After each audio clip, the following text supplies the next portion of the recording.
Imagine the sparkling blue waters of the Adriatic Sea in the 3rd century BC. This wasn't just a scenic backdrop for holiday snaps and leisurely cruises, it was a vital trade route, a watery highway connecting the ancient powers of Greece and Rome with the wider Mediterranean. However, danger lurked beneath the surface.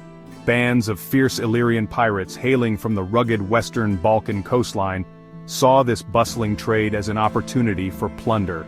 The Illyrians, a collection of tribes known for their seafaring skills and fierce independence, were a constant menace.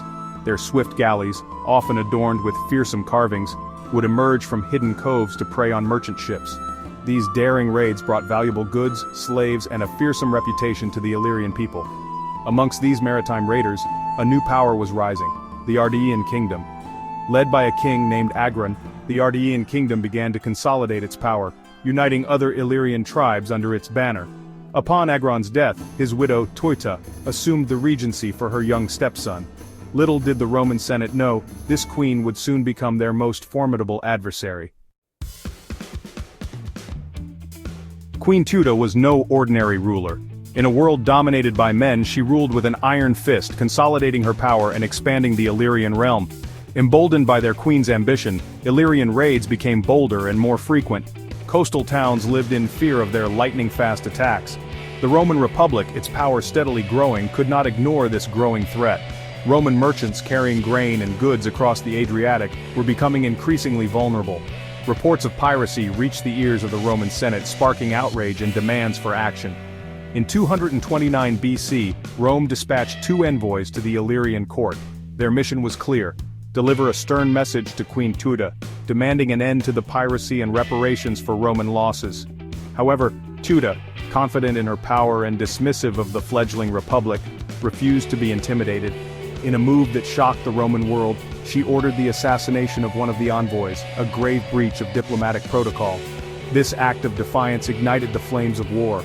Rome, outraged and seeking to assert its authority, prepared for a confrontation. The First Illyrian War, from 229 to 228 BC, marked Rome's first major military intervention beyond the Italian peninsula. It was a clash of civilizations, the disciplined legions of Rome against the swift, unpredictable Illyrian fleets. The Romans, led by the consuls Lucius Postumius Albinus and Gnaeus Fulvius Centumulus, assembled a formidable force. 200 ships carrying 20,000 infantry and 2,000 cavalry set sail for Illyria, determined to crush the pirates and teach their queen a lesson. The Roman invasion caught Teuta off guard. While the Illyrians were formidable at sea, their strength on land was less certain. Roman legions, renowned for their discipline and training, began capturing Illyrian coastal cities, establishing a foothold in the region. The Roman navy, though initially unfamiliar with the Adriatic's treacherous currents, quickly adapted, winning several key naval engagements against the Illyrian fleets. As the Roman noose tightened, Teuta's grip on power began to slip. She was forced to sue for peace, agreeing to humiliating terms dictated by the victorious Romans. The treaty stripped the Ardean kingdom of much of its territory, imposed a hefty tribute, and forbade Illyrian ships from sailing south of Lissus, which is modern-day Legi, Albania, except for a few unarmed vessels. Teuta, her reign shattered, was allowed to remain in power, but as a Roman client ruler, her kingdom a shadow of its former self. The First Illyrian War had ended in a decisive Roman victory.